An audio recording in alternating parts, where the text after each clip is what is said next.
Hello, folks. Welcome to Digital Tabletop Fest, and more specifically, welcome to the RPG Porting panel. My name is Millie the GM, and I'm going to be joined shortly by some amazing folks with a bevy of knowledge in the tabletop RPG industry. We're going to find out today how you take your RPG and make it digital, and how many dice do you need to do that.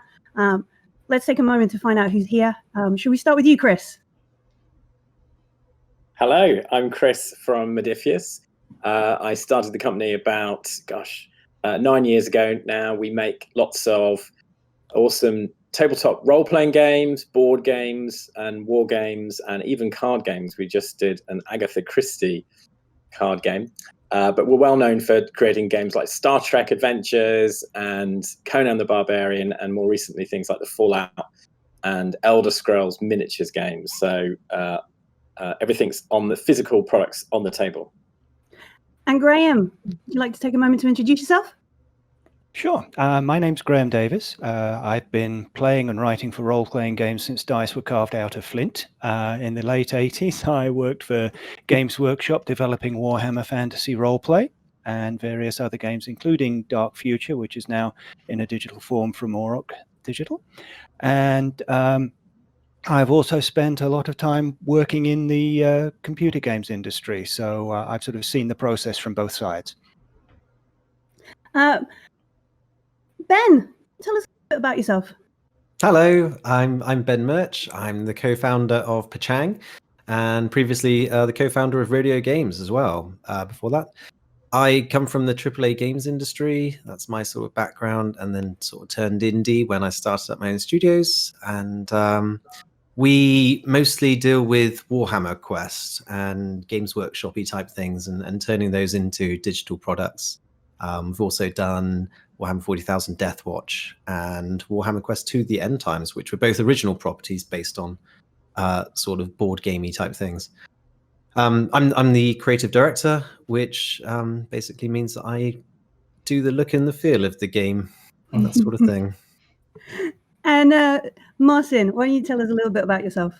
Hey guys, Marcin here from Awaken Realms. So we kind of started like 5-6 years ago, starting from painting miniatures from Games Workshop, a lot of people in here, and then kind of moved up to board games. We had like several cool success on Kickstarter like Nemesis, Tainted Grail, Lords of Hellas, Etherfields.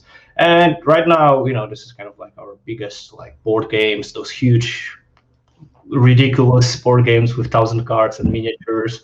And now we kind of also moved into the digital space with first adaptation being Tainted Grail version of the game, but we also announced Nemesis, so a lot of to come in, and we kind of, we had some form of success in board games. Right now we're kind of, looking around in digital world and kind of seeing what's different and how things go in here. Wow, I feel a little bit like humble. I say this with honestly, like I'm just a GM. I just make these games, and you guys, it's a privilege to be on a panel with you folks. Kind of going forward, how I got started with the role playing was way back in AD&D Second Edition. That was my first game. We rolled the characters from top to bottom, 4d6. My first roll, I had 3 6s, came to 18. Apparently, that's really good for strength. You have to roll a couple more dice. We rolled 2d10s. And they all said zeros, which again was apparently really good for a character. And so it began. I had an 1800 fighter for AD&D. But it'd be nice to understand or get a little bit of insight into how you folks all had some RPG experience. I feel like Graeme, you way back then with those flint dice. How did you get into RPGs? What was your first game? Well, my first game was D&D White Box. The original and genuine, yes. I was taking a year or two between school and uni and working in a bank, which I absolutely hated. Mm-hmm. And for a hobby, I did amateur dramatics with a local society. And some of the younger guys there that worked for ICL, which was a computer company, they were recent graduates and had picked up Dungeons and Dragons in college. And they started talking about this game that was equal parts miniatures war game and improvised theatre. Mm-hmm. And I just thought, what? I just couldn't reconcile the two in my mind. So the only thing for it was to go and play a game and find out what what it was all about. And I had 2 characters, both thieves, both killed by a minotaur within the first 20 minutes. But you know, the monsters and mythology aspect, because I was also a big fan of Ray Harryhausen, having watched Jason and the Argonauts at the impressionable age of 6. And I was hooked ever since. All through college I played. I sent articles to White Dwarf, which was about the only British games magazine at the time. And it did cover role-playing games primarily back in those days. And they foolishly published a couple and sent me a small check, which I converted immediately into beer in the student bar, and thus a career was born. Wow. Gosh. How about you, Marcin? A different story, I feel. Yeah, I mean, like, we kind of like obviously, like, I started with D&D. I think the youngest, probably, like 30. So it was pretty popular back then. It was in my primary school. We played with friends, but we very quickly turned into just, you know, doing our own wild system. So, you know, the need for creative doing, you know, your own stuff was very, very much so. It was really bad, you know, as all the creative words are, you know, the old creators. But it was kind of an awesome way to kind of connect with friends, to kind of have fun, and to basically, you know, just have those moments where we're sitting at the fireplace and just kind of talking awesome stories, just trying to act and so forth. And to this day, this is like also our big focus on the board games and the RPG, because the RPG is also about, the RPG is always about stories, and stories are always about people. And if you can share those with people sitting at the, you know, same table, and to kind of, you know, have all those emotions, imagine all those different scenarios, this is what kind of makes me fall in love into things, because playing something abstract, like totally abstract, a game, can make you discover yourself better, discover your, you know, your friends better, and there's like a huge value there, like an extreme huge value. And I know some kind of friends that would never connect if they would not have this kind of system of things where they can sit comfortably and just be themselves in those weird realms. So this is where I fall in love, and to this day it's amazing. And Chris, it must have been a real big influence on you, because you've started a company that in part has RPGs. How did it go? How did it start? I think I was very shy as a kid, and age 8, at some point, my mum told my brother Nick, you know, for God's sake, get him out of the house. So he took me. Him and his girlfriend were playing at a friend of theirs, Mark's, this weird game called Dungeons and Dragons. So they brought me along, and I think they took pity on me because we were playing B1 in Search of the Unknown, for those who knew their D&D. Yeah. And so I was a fighter named Brandon Carter, and they gave me plate armor. And there's a first corridor, you fight some goblins, and there's a pit trap. And of course, I fell down the pit trap, and they were really nice. It was really nice. He said, maybe you'll grab the edge of the pit trap as you fall through. No, it failed that. Fell into the lake in the level below. Maybe you'll get your armor off in time. No, failed that. So, okay, you're dead then. I was like... So every single time I create an example character for a video game, you know, they always call Brandon Carter in honor of that. And that had a very big impact on me, because then I'm like, I was really playing hard to survive. And but I went on to play lots of other games. I grew up there was no real gaming group or gaming friends nearby, so I had a big thing for solo gaming and creating my own narratives and writing my own rules for battles and stuff, so I could kind of continue those adventures regardless of who I was with. And this is, of course, long before I think the next console, the console I had then was an Atari. Oh, wow. ST back in the day. Wow. So I was playing Adventure before that as well. That was the closest thing I got to D&D. Yeah. So we sort of touched a bit on games, which is probably the home of yourself, Ben. How did you get involved in like RPGs? A bit of Dungeons and Dragons, like the rest of the folks, or is it? I mean, all of this is sounding very familiar. All of these stories. Yeah. My first sort of dalliance into it was it's a classic on the school bus. So one of my friends, he brought in this kind of magazine, and it was filled with all these miniatures and stuff, and it was White Dwarf. And before that, I'd sort of read, some fighting fantasy books and things like this. It's the 80s, right? I'm very much a child of the 80s. I think Stranger Things, but just in Somerset. So yeah, and it had the back of it had this sort of Beastman army, and I just kind of something clicked in me, and I just went, these are my things. This is going to be great. So me and my friend, we sort of strong armed some other people into collecting Games Workshop stuff, and we ended up playing sort of Games Workshop battles for the next good few years up until our mid sort of teens. And at the same time, sort of had this parallel fascination with computer games and Commodore 64s and all this kind of stuff. And I sort of started to discover RPGs through that. I think the first one was probably Curse of the Azure Bonds, which I think is based on like a Dragonlance book. This Dragonlance, not Forgotten Realms, I think. Anyway, and that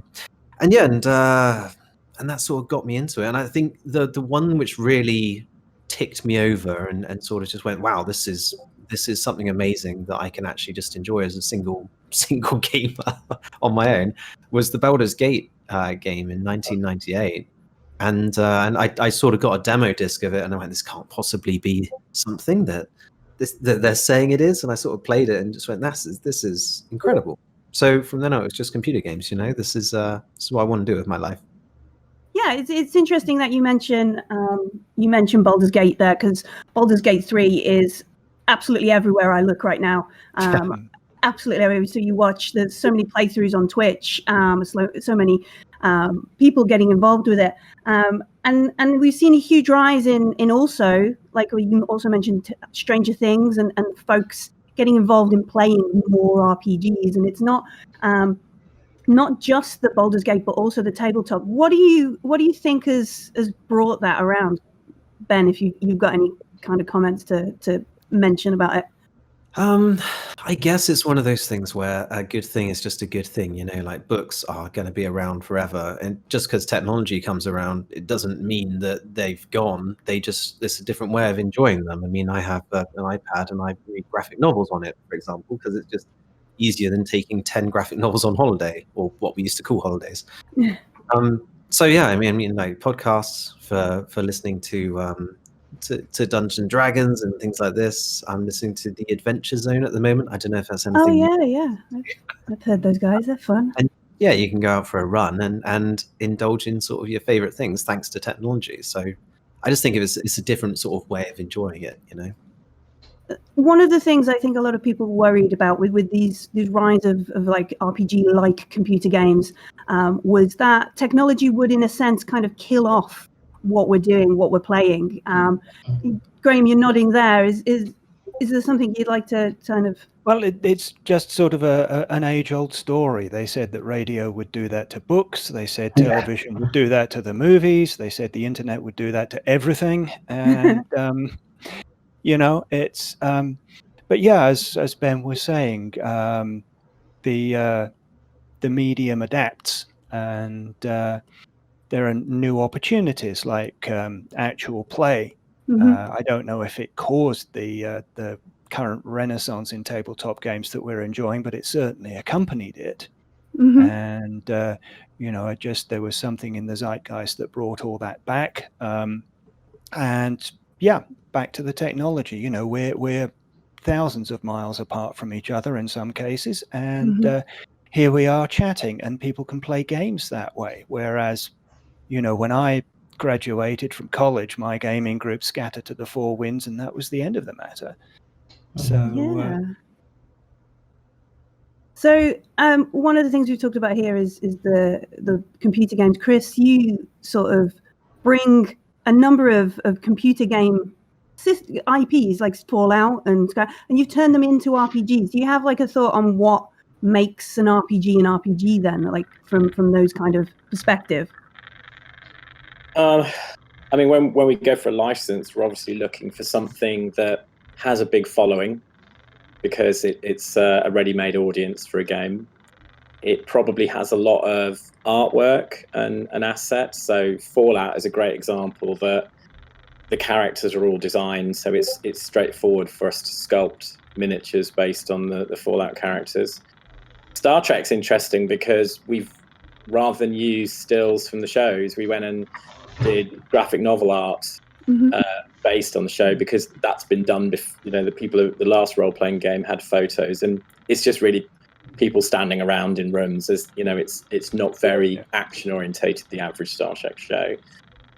So we wanted to show the sort of the action side of Star Trek that you might not normally have seen.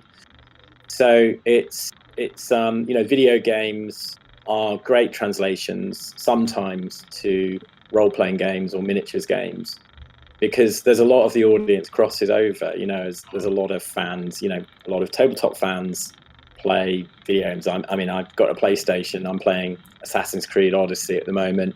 But you know, if you gave me the chance to sit around a table with a group of friends and a bottle of wine and role play our way through John Carter, which is our current game, then I'd jump at that, because human connection is as important. But sometimes when we've got a couple of hours on our own, or 6 hours overnight, then you know, the video game on its own is also a great thing. So it's not every game makes a good tabletop property, but people are being very creative at the moment. There's so many. You know, Kickstarter, you know, as the Awakened Realms guys knows, it's a fantastic tool. You know, we've used it a lot, and it's brought out a huge amount of creativity. There are so many amazing looking games, whether they're role playing games or miniatures and board games. And they would never get made if not a Kickstarter, because absolutely. Have published Kingdom of Monster or Gloomhaven. No one, like no retailer, will say like, "Oh yeah, you want to sell a box for $200? Yeah, that makes sense. Let's do it." Our first Kickstarter, we thought we were going to get 10 grand, and we got $250,000. I mean, that built the business. I thought we were just going to get enough for a book, and me and my wife would be able to do it one day a week and would pay for the odd holiday. And you know, so it was transformational. And who would have thought there's enough fans for a Weird World War II meets Cthulhu role-playing game? And it was like, you know, it was kind of a mad idea. Maybe there'll never be enough people for a book, but turns out there's a huge audience. So yeah, it's interesting. So how did the sorry, I have a question. Do I raise my hand? Yeah, no, let's go for it. What is it, Ben? How did the Fallout one come about? Is there a sort of interesting story behind that? They always take years and years. I mean, I knew the Fallout because I used to have a t-shirt company called Joystick Junkies. So I did that for 13 years. I was a fashion designer doing video games clothing, and I knew the team at Bethesda from pitching them to do Fallout t-shirts long time ago. And so when I was doing MODIPHIUS, and one day I was like, oh my God, I know the people at Bethesda. Why aren't I talking to them? So I got in touch. I said, hey, could we do a board game? They were like, no, we're doing that already with Fantasy Flight. It's like, how about, you know, Warhammer Fallout? They're like, sure. So, why not? That's not taken. So, you know, 2 years later, we'd finally got a contract, because big companies take a long time to convince them to let you have their baby to play with. Yeah. And but yeah, it was you know, we're 500 sculpts in and still going strong. And I think we've only ever had 5 sculpts not approved because the hat was too big, or you know, or it was, you know, the model, the girl was based on someone's girlfriend, and she didn't like how she looked in it, and you know. Okay, yeah. So yeah, a lot of work, but. So what is it that makes it an RPG? I think, Graeme, you might be best kind of fit to answer something like what is it about the difference that... I certainly have opinions. I don't know how authoritative they are, but I would say the thing that distinguishes a role-playing game from most other kinds of game is the concept of character progression and communal storytelling. So that's 2 things: fear and surprise, and a total devotion to the Pope. Yeah, so the fact that you have a character that is yours, that you shape and develop through the experiences of the game, you have actual sort of character progression as TV writers and movie writers would call it. Plus the fact that there is a huge element of shared storytelling. As a role-playing game writer, I just create something and throw it out there, and it's up to the GMs and the players. That's why people like you are so important, Millie. Yeah. So you kind of put yourself down earlier, but don't, because you bring the thing to life, you and the players. And everyone's experience is different. I can write something with a certain intention, and I hear back 50 different things that have happened that I could never have anticipated. And so that collaborative storytelling aspect is crucial to me. I have one observation, if I might, because I think that there's a bigger story than Baldur's Gate 3 right now. When I look at it, it's Among Us, because in its core, it has this time where players are immersed in their roles and they actually talk things out. And if we could port that somehow into the true RPG experience, I think this would be amazing. And having that, it gave me actually a lot of hope for the thing that was kind of missing from all the RPGs past years, because they were mostly single player experience, right? Right. And then if you had any game with multiplayer, it was extremely toxic environment. But now look, you have a game where you play it with only your friends, you connect with Discord, and people there are having a lot of fun with this kind of RPG way, because how else you could describe it? They're kind of trying to do this. And I feel like this might be an interesting direction if the RPG genre and digital genre could somehow uptake it. That will be interesting for sure.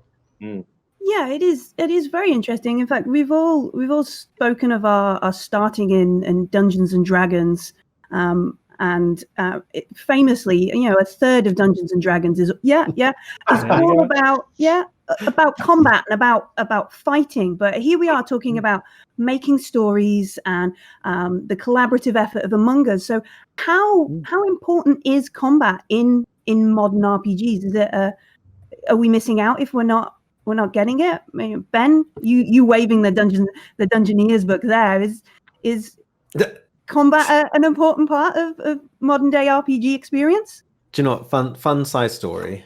I actually met Ian Livingstone because this is the advanced fighting fantasy thing. And it's not D&D, but it's something we tried to play way back on that school bus.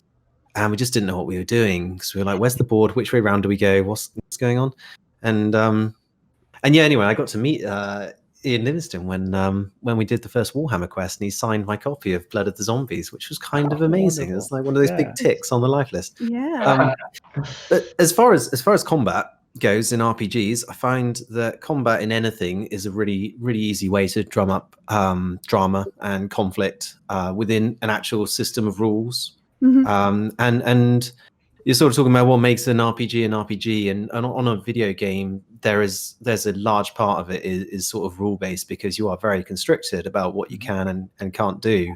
Ken Levine, the guy behind BioShock, has spent the last, I think, 7 or 8 years trying to sort of explore a procedural, world-driven events RPG system thing.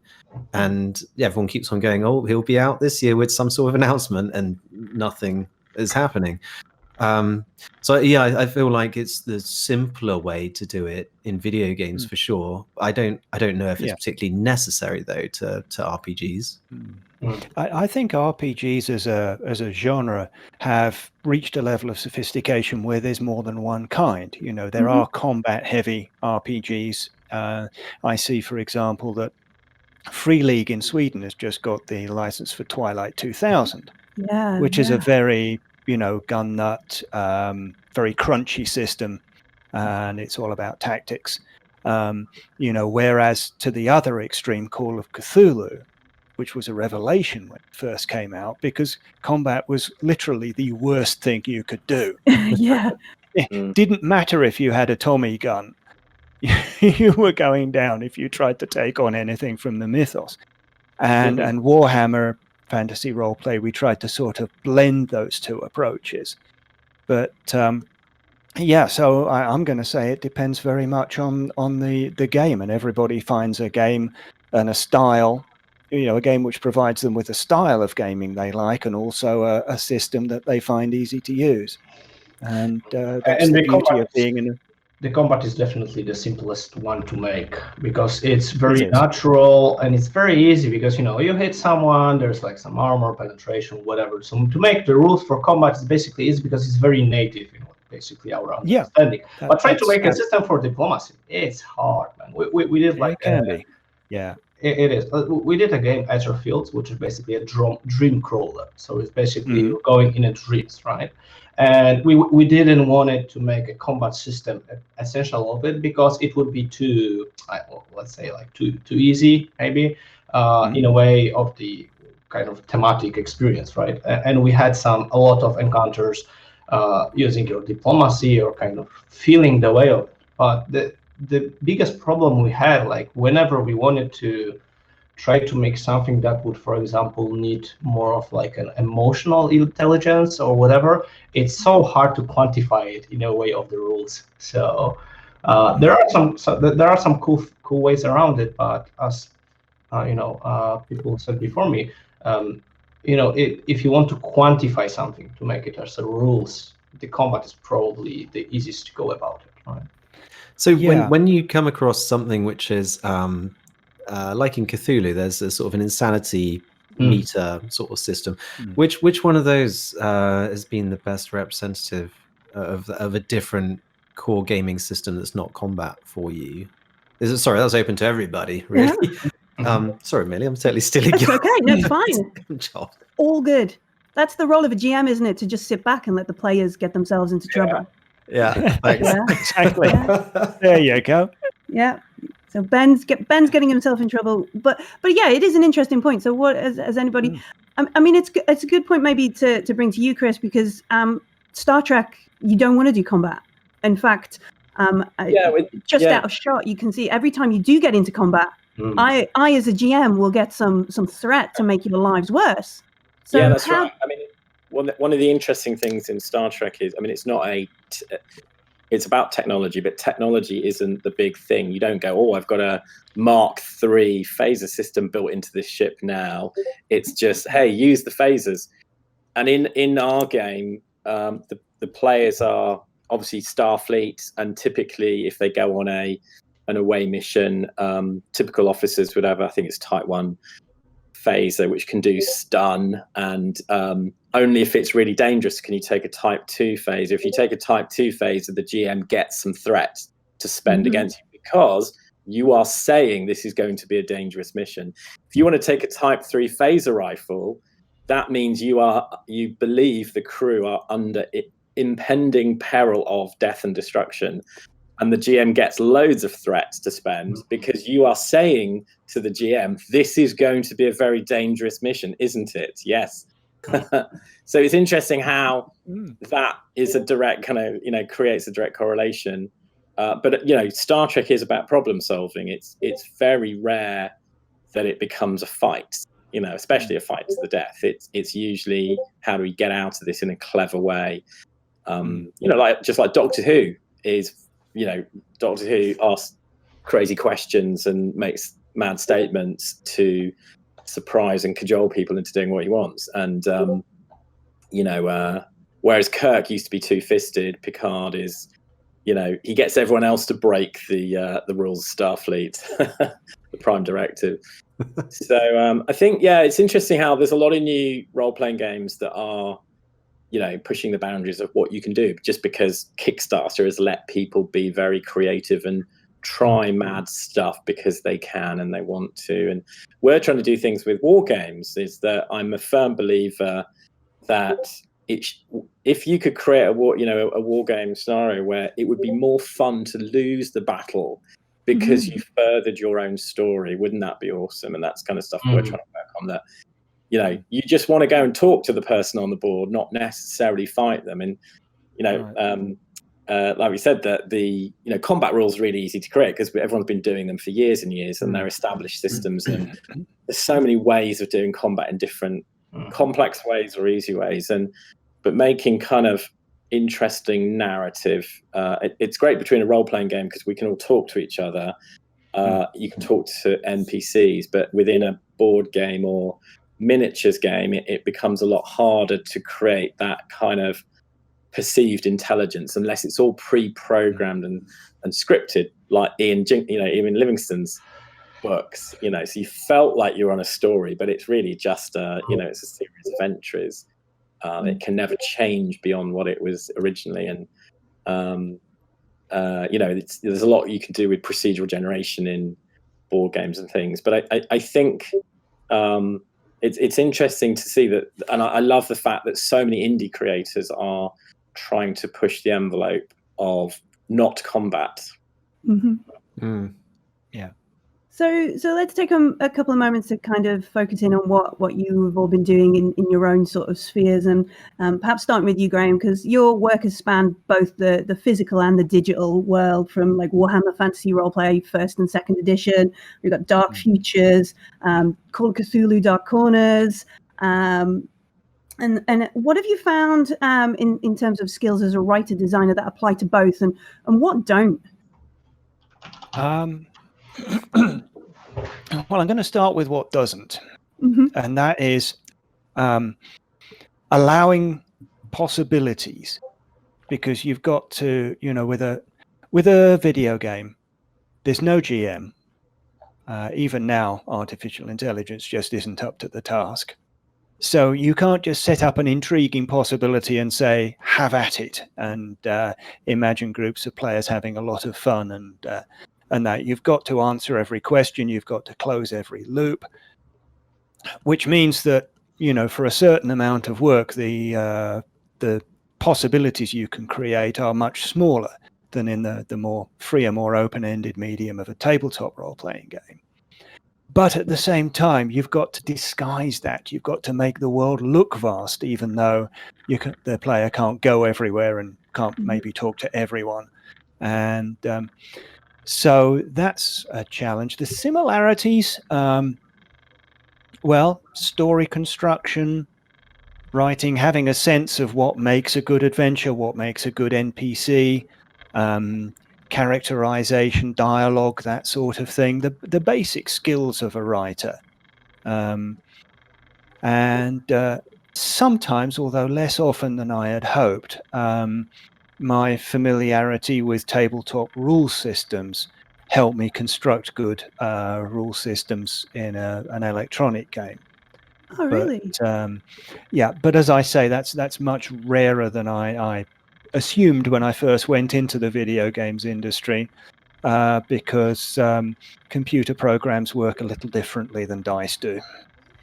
How important is accounting for the potential of things like dice and random numbers in the writing? Is it something you mentioned, like 50 different variances from people coming back? How do you kind of go forward from that? Well, when writing for the tabletop, I just set something up and then say, fly my pretties, go have fun, and what will be will be.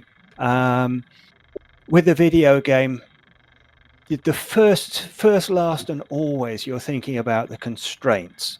What can be done in the time with the resources at hand? What level of sophistication can the target machine handle? That sort of thing. So, in a way, you're designing inward rather than outward, if that makes sense.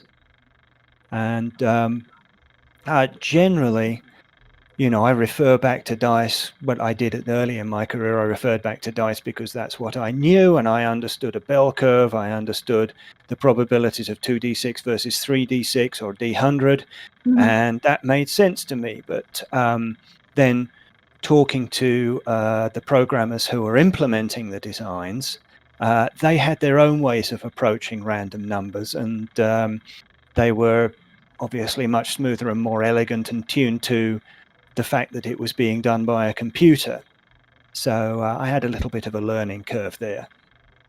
Wow, I see some nodding heads from Marcin and Ben there as we're talking about programming in the dice. Is it a hard thing to account for in terms of like the player in the story? Sorry. So maybe I'll in terms of story, is probably extremely hard. This is probably one of the biggest ones because you can do like a branching story where the player's decision will affect it, but it's always be to some extent artificial. There will always be a line that the player wants to say but doesn't have an options to do, and so forth and so forth. But in terms of the similarities, maybe going to the original question, because I'm very fresh with this one, so I know exactly firsthand experience, especially board games and digital games. And at first, everyone's told me that, they are totally two different worlds and so forth and so forth. But to be honest, it doesn't feel like it, especially in terms of the gameplay design, where I come from, and the story design. And the reason is that the end result, what you're going for, is exactly the same. You are looking for things that are fun. And this is the only way that matters, right? At the end of the game, you have the most sophisticated system. It can look beautiful on the paper, but if it isn't fun, then whatever, doesn't matter, right? Doesn't matter. Right. So in the board games, what we do always when we do prototyping and so forth, we just do the most ugly prototype that we can do, the extremely ugliest prototype you can do. And this is for a reason, because this encourages you to just, if something doesn't feel right, you just destroy it. That's it, and you try to find out another thing, right? And with a computer game, it's a mess. Developing a computer game is an absolute mess. Probably everyone agrees. You're basically, I heard a quote which is perfect for it. You're trying to build a plane while flying, basically. Because that's yes, very good. Many stuff is going there, and so forth, right? But you have to keep this mentality of just trying to find what's fun, because without that you can have a amazing plan and plan it in waterfall and whatever, but if the end result is not going to be fun, no one is going to play that. So this is the development process is very similar. You're just trying to going back and forth, showing it to the people, testing the community. And they also that's why there are so many cool things coming out of Kickstarter, because they have instant community feedback on every level. Yes. Very much, yeah. Yeah, exactly. And you're not creating those things for yourself, but for the people, and you need to listen to them, gather that feedback, and it is very iteration process. So definitely, and developers are starting to embrace that philosophy outside of Kickstarter as well. I'm currently working with a studio in Paris called Tactical Adventures, and they're producing a single-player, party-based fantasy role-playing game, very much inspired by the tabletop, called Solasta. And they're very, very, they've already got the community up and running. They're taking almost from the sort of third or fourth week of development as soon as they had something to show. Yep. And the community has been incredibly valuable. Yep. And of course, it sort of builds loyalty. If you're going to be cynical and business-minded about it, it builds loyalty and a sense of ownership and gets you faithful customers. Yep. Mm-hmm. So maybe just kind of rolling it back and taking a moment. Ben, you're bringing Warhammer Quest as a digital port. What is the process kind of going from a physical game to retaining, because we want to keep all this fun and the things that the community loves? How do we carry that through in the process into making it digital? Yeah, I mean, talking about the dice thing that everyone was just chatting along. You sort of take those processes and then figure out what they are, break them right down, figure out what they are, what makes them fun, and then try and recreate that in your own sort of system.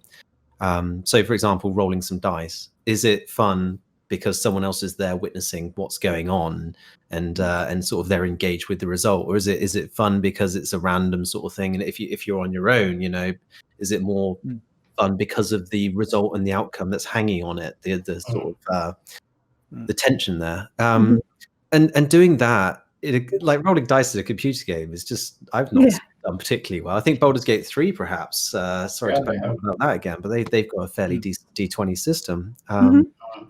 And so we've always veered away from that and taken dice rolling out of the equation, but then tried to figure out different ways to do that. So for example, if you roll some dice in Warhammer Quest, the original board game, to see how far you can move, what do we do instead of that? And you sort of come up with pen and paper prototypes. We sort of still do that as a company. Cool. And you test out your rules and see if your ideas have any kind of legs. And then once we've sort of figured out, action points work well as a combined method of movement and combat as well, that kind of stuff, and it doesn't tread too much on the original board game. Then we sort of start to make prototypes, and we get something up and running. Well, it's not a prototype really; it's the final game. But we try and get a core game loop up and running as fast as possible, and then we get our friends drunk in a pub and we put it in front of them. And just see how they play it and see if they enjoy it and see what they do. And you can tell within 10 seconds if it's a good thing or not. What are the biggest changes that you have done? Like something that wasn't like was working perfectly on tabletop, but kind of in digital form had to be in a different way, presented in a different way. Or what was the biggest one? Yeah, like something that. I'm just interested. Sorry if I'm. No. It's probably the entirety of Silver Tower. So Silver Tower is the last one we did, and it's coming out on PC next year. It's on mobile and Android right now.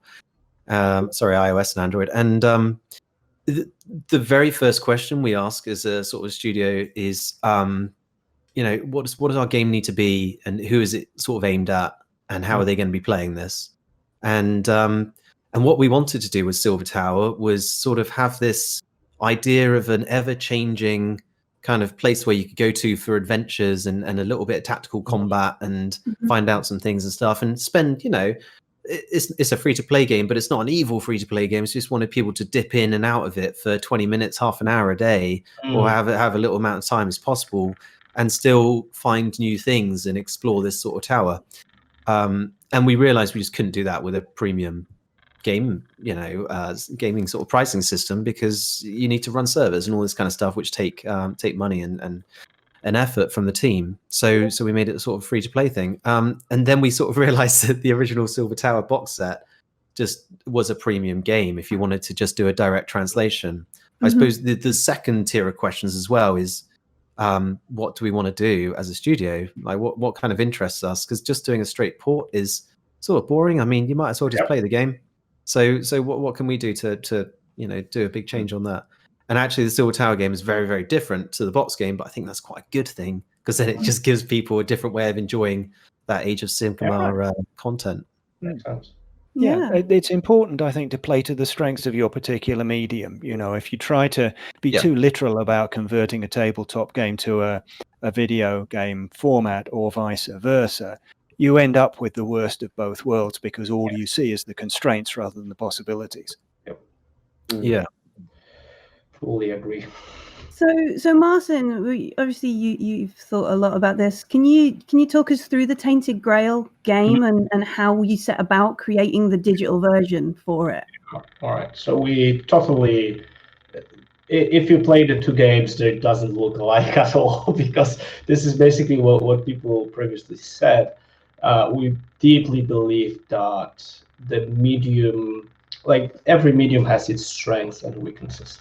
And tabletop has a lot of cool aspects of it, where you can have like discussion, negotiations, when you can actually, one of the cool things about tabletop games, and people really enjoy it, I think that is one of the most overlooked aspects of why board games are so cool, is that you actually can see all the mechanisms in the way they are constructed, and they are very smart.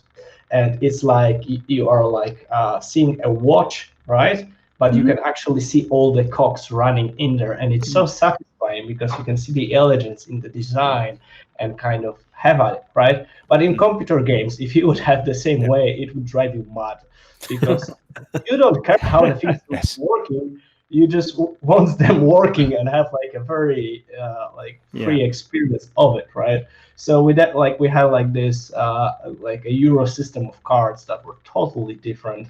It was very innovative in the board game world, but then we tried to port it into the digital game, and then it wasn't dynamic. And this is one of the things that I feel the digital game need. It cannot be long. It needs to be dynamic. The attention span of like your average game player it's much shorter than the board game player, right? I mean, the board gamers are people who will read a manual of 30 pages before entering a game. It's like totally different mindset, right? When you play a game, if like after 15 minutes I'm not interested, and I just, I don't care anymore, right? It's like the 15 minutes is your window, right?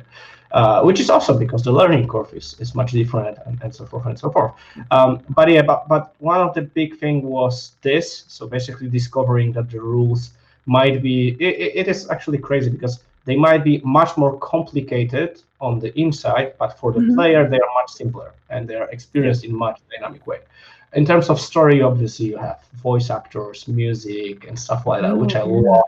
And they add, on top of the immersion and the experience. So that's kind of cool. One thing that was actually the most fun of it, and a lot of people enjoyed it, is the story branching. And we're trying to take the approach is basically trying to give a surprising branching options in the story dialogues. Like, for example, you have like, okay, you need to go through this gate, and there's like a gatesman who says you need to collect this and that, like your typical RPG quest. And a lot of players are like, I could just kill him. Like, why do I have to do this quest? And we are adding those options every now and there, and people love it because they're like, oh yeah, I would just normally, I don't know, sacrifice this dead dog instead of a person, and you can do that, and there's some consequences to it, right? But if you're trying to think, I think that what people we had a good feedback on it, because if you trying to think outside of the box of your kind of like stereotypes, people will appreciate it. Yeah, cool. So there's a little bit of an elephant in the room here. We're all talking about these digital implementations and getting things on your iOS and that kind of stuff. But for yourself, Chris, you deal primarily in the physical and the real. And we're in a situation now with COVID-19 where we can't do it as much as we want. How has COVID-19 kind of affected the physical tabletop kind of realm? So we also do sell role-playing games in PDF, which has been, I think, a saving grace for a lot of people. So PDF sales went sky high for about a month and a half, maybe 2 months, and there's been a sort of sustained growth since. A lot of people dived into that. A lot of people got playing on Roll20 and Fantasy Grounds and the other kind of online systems. We actually put up our Fallout and Elder Scrolls games for free on Tabletop Simulator. Oh, wow. So that people could just keep playing. I think that was one of the main things. So shipping became a nightmare because America pulled out of the international shipping agreement. So, I mean, what that means for the average person is if you want to send a little box to your mate in New York, it now costs 30% more than it did before. So we've had to open up a warehouse over in America to ship locally there. And actually, it's to our advantage. We were going to do it next year, and it's now means we're going to be cheaper in a month's time for our fans in America. So it should increase things. So, I mean, games of all kinds have surged with COVID. You know, people who've never thought about playing a game, like a tabletop game and a video game, have started playing them through the summer. All kinds of board games have, and role-playing games have just grown and grown and grown. So it's been a fantastic time for us. And our retailers are suffering, unfortunately. There's a lot of stores that are struggling and they haven't got the kind of people coming in, and they've still got to pay the bills. And so the industry is going through a difficult time. But in terms of publishing, it's, we've not, it's been incredible. Like just the number of people starting to play, wanting to play, the biggest problem actually is finding players. It's not that people don't know how to use Roll20. It's actually, I know how to use Roll20, but I've got no one to play with. And so we're trying to connect people now and create some big programs to introduce people. That's exciting.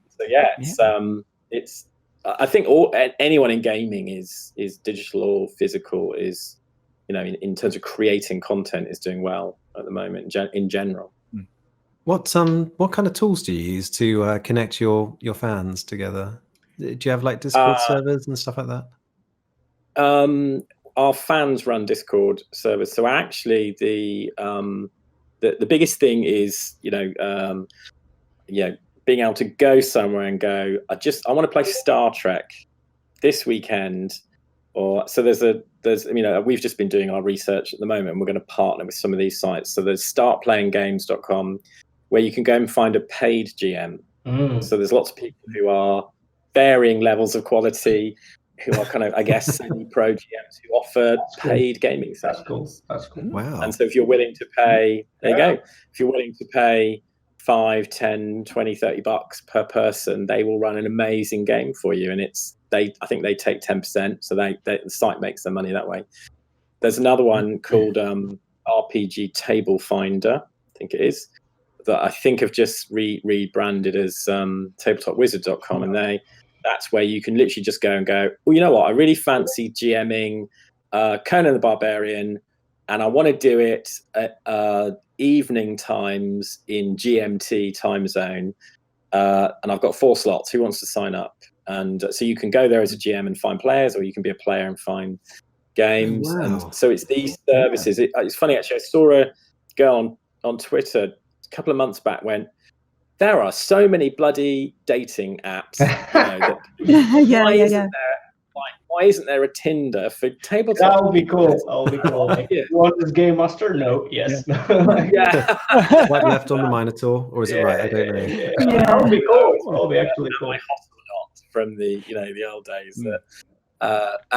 Anyway, so that's what got me thinking, and we did a load of research, and it turns out that everyone knows about all the services, but they just don't have enough friends online to play with, which is interesting. It's a bit different. Video games do matchmaking, but there isn't that thing for tabletop. So we're trying to address that. Interesting. And recruit lots of GMs, and also maybe even make games that are really easy to learn and play. And actually, I just picked up it's a bit of an advert for someone. I don't know if you guys know Electric Bastionland by Chris McDowell. So he took D&D and went, what if you took out the D20 from D&D and you just roll the damage dice? And he's kind of massively stripped back the rules. And I think one of the other things is for tabletop is simplifying our overly complex rules. So anyway, I'll stop talking. No, it's good, because it kind of leads me nicely into maybe one of the last couple of questions of the session is, we mentioned virtual tabletops, things like Roll20 and Tabletop Simulator and things like that. And I often wonder as a GM, because a lot of the rules kind of fall on my shoulders. No, it's a this dice plus this, and if you look on the third line down, it's this plus this, and that's where we're getting that from. But virtual tabletops, they have an opportunity to automate that. You can set up macros or suggest different ways, and I sometimes wonder whether that is a boon to the GM, but perhaps also takes away a lot of what we love about role-playing games, which is like, oh, but if I take this feat and then I do that stat increase and then I have that item, now I've engaged with the mechanics and I love my character a bit more. And I wonder if anybody has, like, maybe this is something, Graeme, you could maybe to speak on as well. Like, well, it's really, I mean, for every advantage, there's a balancing disadvantage, in life as in games. You can certainly automate a lot of the stuff, set up macros, as you said. But at the same time, in doing that, you're paying for the convenience and the smoothness of operation by perhaps cutting yourself off from some possibilities, like those you mentioned, Millie, and also the good old-fashioned GM fudge, where, there's a great quote from the Greek historian Herodotus, which I absolutely love, a bit of a history buff myself, and he said, or is alleged to have said, that the best things happen at the wrong times and everything else doesn't happen at all. And the conscientious historian will repair this defect. And applied to GMing, that principle where you can fudge a roll or, have a little bit of leeway to make the game a bit better in one moment. Of course, automation strips you of that power. There's one cool trend in board games that's happening right now, and I love it so much because it should happen like 10 years ago, which is create your tutorial scenario that will teach you the rules, because that's the biggest entry level. You got a book, you need to read a book of, like 30 pages of rules and whatever. And this is not the best way. Like digital games went through that process. When you were buying a digital game 30 years ago, you had a booklet with the, how the game works, but then someone said, I remember those. Yeah, like that's a stupid way to teach the rules, because the best way to teach the rules is just learn as you play. And board games can do that. RPGs can do that as well. Just include a tutorial scenario, which will just say you like, okay, you learn how to move, now just have a fight. Okay, so this is how you fight. And then, this is how you pick a story. And this is how you do stuff. And just, step by step while you're doing things, it's make biggest difference ever. It's amazing. Oh, absolutely. I remember, I guess it must have been about 10 years ago, I saw my first starter set for a role-playing game. I think it was Changeling from White Wolf. And I looked at it, and there was just this little booklet, a little scenario. You walk through it, you get to see the results. I thought, that's a really good idea. Why didn't anybody think of it before now? And now, they become a bit more elaborate. The one for Warhammer Fantasy Roleplay 4th edition is absolutely huge and contains a complete town. But the principles are the same. And you can actually play the game using the starter set on its own without the rule book. It contains a cut down version. But yeah, it's I think an absolute necessity now, particularly for something as complex as a role-playing game or a heavy detail board game. I think on that note, unfortunately, folks, it's time to go. We were having such fun. I know, it's like a true RPG session where everybody now has to finish. In the links below this panel, you can find out where all the panelists are, and myself on the internet, if you'd like to continue this conversation with us. And we really would love to enjoy this conversation a little bit more. Thank you all for joining me. It's been I can't believe an hour has gone so fast. But that's all we've got time for. Thanks to Auroch Digital and everybody for hosting us. It's been a blast. Yeah, thanks everybody. Yeah, thank you. Yeah, thanks a lot.